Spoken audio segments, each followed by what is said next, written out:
ధన్యవాదాలు తెలియజేస్తూ ముగిస్తున్నాను. జై తెలంగాణ. అందరికీ ధన్యవాదాలు. మళ్ళీ ఒక్కసారి ఒకటే 1 మినిట్లో మొత్తం సమాప్తి చేస్తాను. నేను సెప్టెంబర్ 30 లోపల ఎన్నికలు జరపాలనేటటువంటి ఒక తొందరపాటుతనాన్ని ప్రదర్శిస్తూ బీసీలకు ఇచ్చేటటువంటి 42% ఇవ్వకుండా ఎన్నికలకు పోవాలని ప్రభుత్వం చేస్తున్నటువంటి కుట్రను తెలంగాణ జాగృతి తరఫున తీవ్రంగా వ్యతిరేకిస్తూ ఎన్నికలు జరపడం ఎంత ముఖ్యమో ఎన్నికలలో బహుజనులకు వారికి రావాల్సినటువంటి హక్కులు రావడం కూడా అంతే ముఖ్యమన్న విషయాన్ని అందరం కూడా గమనించుకోవాలి. తమిళనాడులో రిజర్వేషన్ ఎప్పుడు కూడా మనం తమిళనాడుని ఆదర్శంగా చెప్పుకుంటాం. తమిళనాడు రిజర్వేషన్లు సాధించుకునేటటువంటి సందర్భంలో దాదాపు 9 సంవత్సరాలు ఎన్నికలు జరగలేదు అక్కడ, లోకల్ బాడీ ఎలక్షన్స్. కాబట్టి ఎన్నికలు జరిగితే ఎవరి కోసం జరుగుతా ఎవరికి న్యాయం జరుగుతుందన్న అంశం కూడా ప్రాధాన్యత ఉంటుంది. కాబట్టి ఎన్నికలను బూచిగా చూపించి ప్రభుత్వం తొందరపాటు చర్యలు చేయొద్దని ఒక మాట చెప్తూ, అదేవిధంగా ఆర్డినెన్స్ విషయంలో మీరెందుకు సుప్రీంకోర్టుకు పోయి ఛాలెంజ్ చేస్తలేరు? ఇమీడియట్గా మీకు పాజిటివ్ తీర్పు వచ్చేటటువంటి ఆస్కారం ఉంది. కాంగ్రెస్ బీజేపీ కలిసి ఉందనడానికి ఇదొక నిదర్శనం.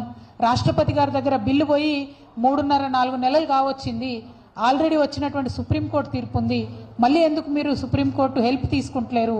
ఎందుకు జ్యుడిషియరీ హెల్ప్ తీసుకుంటలేరు సమస్య పరిష్కారానికి అన్న విషయం ప్రభుత్వం బీసీ బిడ్డలకు చెప్పాలనేటటువంటి డిమాండ్ చేస్తూ అఖిలపక్షం ఢిల్లీకి తీసుకెళ్ళండి. రాజకీయాలకు అతీతంగా ప్రభుత్వం నుండి కార్యక్రమం చేయండి.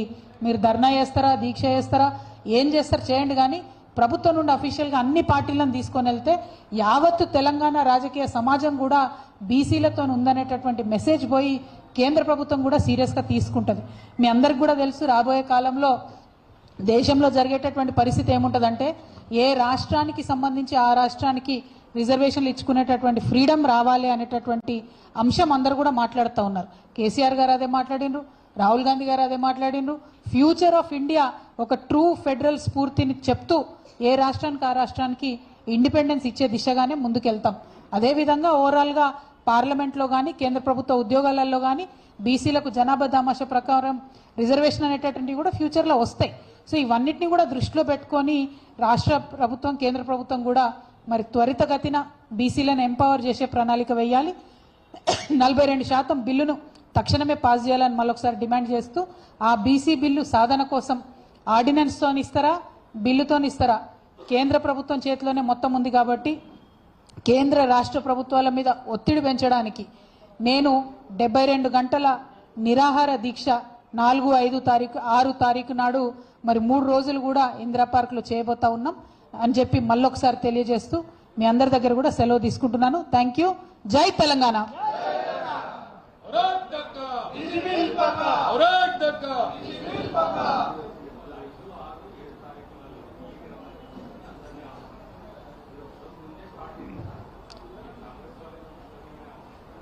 నేనేమంటున్నా బ్రదర్, ప్రభుత్వం మీద పెద్ద బాధ్యత ఉంటుంది. ప్రభుత్వం బీసీ బిల్లు పాస్ అయినప్పుడు అసెంబ్లీలో కౌన్సిల్లో చెప్పిన మాట ఏంటంటే మేము అఖిలపక్షం తీసుకెళ్తాం, కేంద్ర ప్రభుత్వం మీద ఒత్తిడి తీసుకొస్తామని చెప్పారు. ఆ దిశగా ప్రయత్నమే జరుగుతలేదు కదా. కనీసం ముఖ్యమంత్రి గారు ఎవరికైనా ఉత్తరం రాసిండ్రా? నిన్న బీసీ వెల్ఫేర్ శాఖ మంత్రి గారు మాట్లాడుకుంటూ మీరు అందరు రాండి అంటాడు. అసలు ధర్నా ఎవరితో పెడుతున్నారు?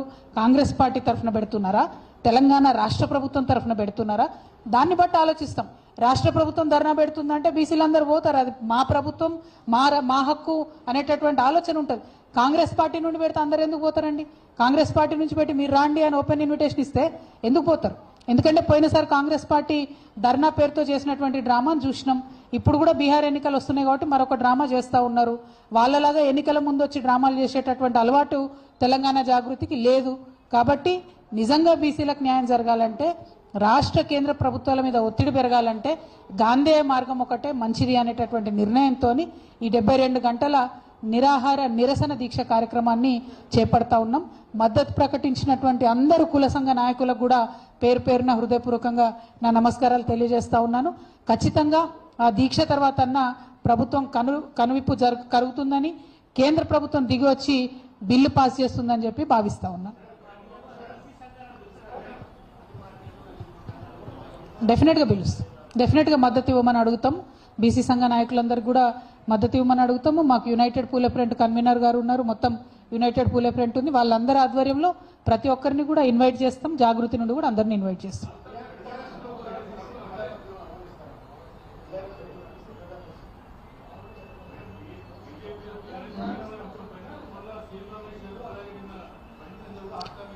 చిన్న విషయం బ్రదర్, అది వదిలే. బీసీలో పెద్ద ముచ్చట కదా, నువ్వు పార్టీ పంచాయతీ పెడుతున్నావు, అది వద్దులే. వద్దు బ్రదర్, కూర్చో బ్రదర్, కూర్చో బ్రదర్. ఇది బీసీలో ఇంపార్టెంట్ ఇష్యూ, నువ్వు కూర్చో. డెఫినెట్గా అడుగుతామండి లెఫ్ట్ పార్టీలను, న్యూ డెమోక్రసీ గారిని, వారిని ఇదివరకు కూడా మేము మద్దతు తీసుకున్నాం. రైలు రోకో అప్పుడు కూడా కలిసి వచ్చే ప్రతి ఒక్కరిని కూడా కలుపుకొని పోయి ముందుకెళ్తామండి, అందులో అనుమానం లేదు. ఎందుకంటే ఇది పెద్ద అంశం. తెలంగాణ రాష్ట్ర సాధన తర్వాత అత్యంత పెద్ద ఉద్యమం ఇది. ఇవాళ బీసీ బిడ్డలలో వచ్చినటువంటి చైతన్యంతో, బీసీ బిడ్డలలో వచ్చినటువంటి మొమెంటంతో దీన్ని ఇక్కడ బ్రేక్ వేయొద్దు, ఖచ్చితంగా దీనికి ఫైనాలిటీకి తీసుకురావాలి. యావత్ దేశానికి కూడా తెలంగాణ రాష్ట్రం ఆదర్శంగా నిలవాలనేటటువంటి ఆకాంక్షతో పనిచేస్తా ఉన్నాం. అందుకే బలపం కట్టుకొని ప్రతి జిల్లా తిరుగుతున్నాం, ప్రతి చోటికి తిరుగుతున్నాం, కలిసి వచ్చేటటువంటి అన్ని సంఘ నాయకుల్ని అందరినీ కూడా కలుపుకొని ముందుకెళ్తున్నాం. అదే ఒరవడిని కొనసాగిస్తాం. బ్రదర్, పారదర్శకత అనేటటువంటిది ప్రజాస్వామ్యానికి ప్రథమంగా ఉండాల్సినటువంటి అంశం. ఆ పారదర్శకత లేకపోవడం నిజంగా దురదృష్టకరం. డే 1 నుంచి మేము అడుగుతున్నాం, తెలంగాణ జాగృతి యూపీఎఫ్ నుండి డిమాండ్ చేస్తున్నాం, మీరు చేసిన జనగణన బయట పెట్టండి, గ్రామ పంచాయతీల వారీగా బయట పెట్టండి. అప్పుడు దూద్ కా దూద్ పానీ కా పానీ హో జాతా అంటే ప్రభుత్వం బయట పెడతలేదు అంటే ఏదో తప్పున్నట్టే కదా, అంతకుమించి వేరే ఎందుకు బయట పెడతలేరు? ఇప్పుడు కూడా మళ్ళీ డిమాండ్ చేస్తున్నాం, లెక్కలు బయట పెట్టండి. ఎవరు ఎంతమంది ఉన్నారో తెలిస్తే ప్రణాళికలు ఎట్లా వేసుకోవాలి, రిజర్వేషన్లు ఎవరికి ఇవ్వాలి, హక్కుభుక్తంగా ఎవరికి ఏది రావాలనేటటువంటి అంశాలను ట్రాన్స్పరెంట్గా చెప్పే అవకాశం ఉంటుంది. ప్రభుత్వం దాన్ని ఇగ్నోర్ చేయడం దురదృష్టకరం.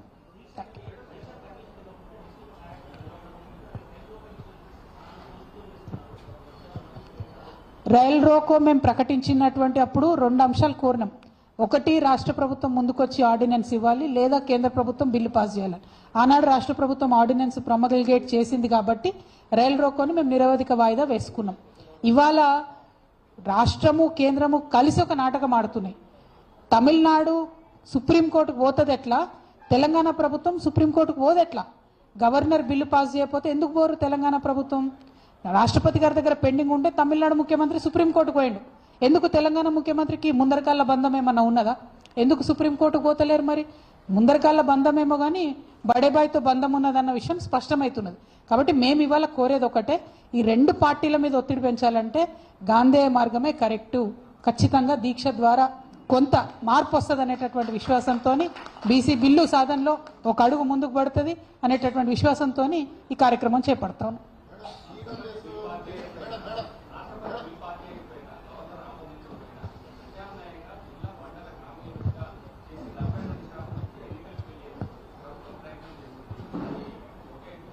అది మోసపూరితమైన వైఖరి కదా. పార్టీల పరంగా 42% ఇవ్వడానికి వీళ్ళకి స్వాతంత్రం వచ్చినప్పటి నుంచి అవకాశం ఉండే, ఇప్పుడే ఇస్తారు ఎందుకు? ఎందుకంటే ఇంత ఒత్తిడి పెరుగుతుంది, బీసీ బిడ్డలందరూ మేల్కొన్నారు, జాగృతి యూపీఎఫ్ అందరం నిమిషం వెంటబడుతున్నాం కాబట్టి ఇప్పుడు 42% పార్టీ నుండి ఇస్తామంటున్నారు. ఆ ఇవ్వడానికి ఇన్నేళ్ళలాగాలనే, స్వతంత్రం వచ్చినాక ఇన్నేళ్ళు. పార్టీల పరంగా ఇచ్చేటటువంటి రిజర్వేషన్లు శాశ్వతం కావు, దానివల్ల హక్కులు నిలబడవు. రాజ్యాంగబద్ధంగా సవరణ జరిగి వచ్చేటటువంటి హక్కు మాత్రమే తరతరాలు నిలబడుతుంది, నిజంగా బీసీలను సాధికారిత దిశగా నడిపిస్తాయి. కాబట్టి అదే మేము కోరుకుంటాం, దానికోసమే ఫైట్ చేస్తాం. Thank you. జై తెలంగాణ.